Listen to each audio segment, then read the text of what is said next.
കൊല്ലത്ത് കോളേജ് വിദ്യാർത്ഥിയെ വീട്ടിൽ കയറി കുത്തിക്കൊന്ന ശേഷം യുവാവ് തീവണ്ടിക്ക് മുന്നിൽ ചാടി ജീവനൊടുക്കി. കൊല്ലം ഉളിയക്കോവിൽ വിളപ്പുറം മാതൃകാനഗർ 160-ൽ ഫെബിൻ ജോർജ് ഗോമസ് 21 കുത്തേറ്റ് മരിച്ചത്. പ്രതി നീണ്ടകര പരിമണം പുത്തൻതുറ AMC ജംഗ്ഷൻ സമീപത്ത് താമസിക്കുന്ന തെക്കടത്ത് വീട്ടിൽ തേജസ് രാജ് 24 കൊല്ലം ചെമ്മാമുക്കിൽ റെയിൽവേ ട്രാക്കിൽ മരിച്ച നിലയിലും കണ്ടെത്തി. ഫെബിൻ ജോർജിന്റെ അച്ഛൻ ജോർജ് ഗോമസിനും കുത്തേറ്റിട്ടുണ്ട്. ഇദ്ദേഹത്തെ സ്വകാര്യ ആശുപത്രിയിൽ പ്രവേശിപ്പിച്ചു. ഫാത്തിമ മാതാ കോളേജിലെ BCA വിദ്യാർത്ഥിയാണ് ഫെബിന്റെ സഹോദരിയും തേജസും സഹപാഠികളായിരുന്നു. യുവതിയെ ലക്ഷ്യം വെച്ചാണ് ഇയാൾ വീട്ടിലെത്തിയതെന്നും അതിനായിട്ടാണ് പെട്രോൾ കരുതിയിരുന്നതെന്നും യുവതിയോടൊപ്പം ജീവനൊടുക്കുകയായിരുന്നു ലക്ഷ്യമെന്നും പോലീസ് പറയുന്നു. ഇരു കുടുംബങ്ങളും തമ്മിൽ പരിചയത്തിലുമായിരുന്നു. പോലീസ് പറയുന്നത് ഒരു വിദ്യാർത്ഥിയെ കുത്തി മരിച്ചു.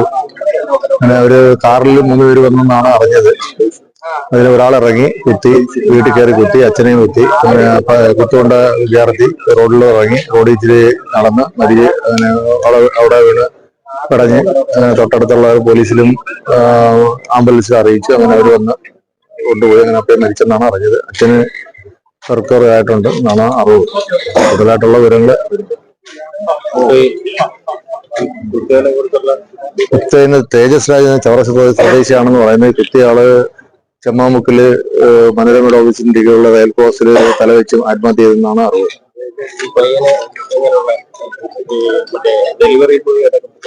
പോകത്തെയാണ്. ഫാത്തിമ കോളേജിൽ പഠിക്കുകയാണ്. ഫാത്തിമ കോളേജിൽ പഠിക്കുന്നതാണ്.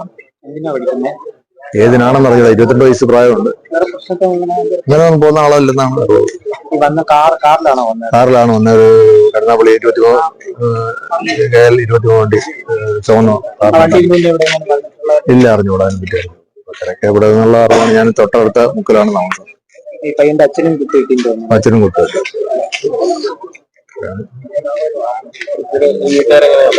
എല്ലാവരും സാധാരണ. തിങ്കളാഴ്ച വൈകിട്ട് 7 സംഭവം. കാറിലെത്തിയ തേജസ് ഫെബിന്റെ വീട്ടിലെത്തി. ജോർജ് ഗോമസിനോട് ഫെബിനെ തിരക്കി. വാക്കേറ്റമുണ്ടായി. ബഹളം കേട്ട് പുറത്തേക്ക് ഇറങ്ങി വന്ന ഫെബിനെ കത്തുകൊണ്ട് കുത്തി. തടയാനെത്തിയ ജോർജിനെയും കുത്തി പരിക്കേൽപ്പിച്ചു. തേജസ് കുപ്പിയിൽ കരുതിയിരുന്ന പെട്രോൾ വീടിനുള്ളിൽ ഒഴിച്ച ശേഷം അവിടെ നിന്നും പോയി. കുത്തേറ്റ ഫെബിൻ തേജസിന് പിന്നാലെ പോകുവാൻ ശ്രമിച്ചെങ്കിലും റോഡിലെത്തിയപ്പോഴേക്കും കുഴഞ്ഞു വീണു. ഇതിന്റെ CCTV ദൃശ്യങ്ങളും ലഭിച്ചിട്ടുണ്ട്. ഉടൻ തന്നെ കൊല്ലത്തെ സ്വകാര്യ ആശുപത്രിയിൽ എത്തിച്ചെങ്കിലും മരണപ്പെടുകയായിരുന്നു. മിനിറ്റുകൾക്ക് ശേഷം ഒരു യുവാവ് വേഗത്തിൽ കാറിൽ കയറിപ്പോയെന്നും അടുത്തുള്ള വൈദ്യുത പോസ്റ്റിൽ ഇടിച്ച് കാറിന്റെ റിയർ വ്യൂ മിറർ പൊട്ടിയെന്നും നാട്ടുകാർ പറഞ്ഞു. ഫെബിന്റെ വീട്ടിൽ നിന്നും അകലെയാണ് തേജസ് കാർ നിർത്തിയിരുന്നത്. കറുത്ത വസ്ത്രം ധരിച്ച് മുഖംമൂടിയാണ് ഇയാൾ എത്തിയത്. പോലീസ് പരിശോധന നടത്തുന്നതിനിടയിലാണ് ചെമ്മാമുക്കിൽ കാർ നിർത്തി യുവാവ് തീവണ്ടിക്ക് മുന്നിൽ ചാടിയെന്ന വിവരം ലഭിക്കുന്നത്. കാറിൽ രക്തം തളം കെട്ടി നിൽക്കുന്നതും കുപ്പിയിൽ പെട്രോളും കണ്ടെത്തി. കാറിന്റെ നമ്പർ അന്വേഷിച്ചതെന്നും ഇത് തേജസ് ആണെന്ന് തിരിച്ചറിഞ്ഞു.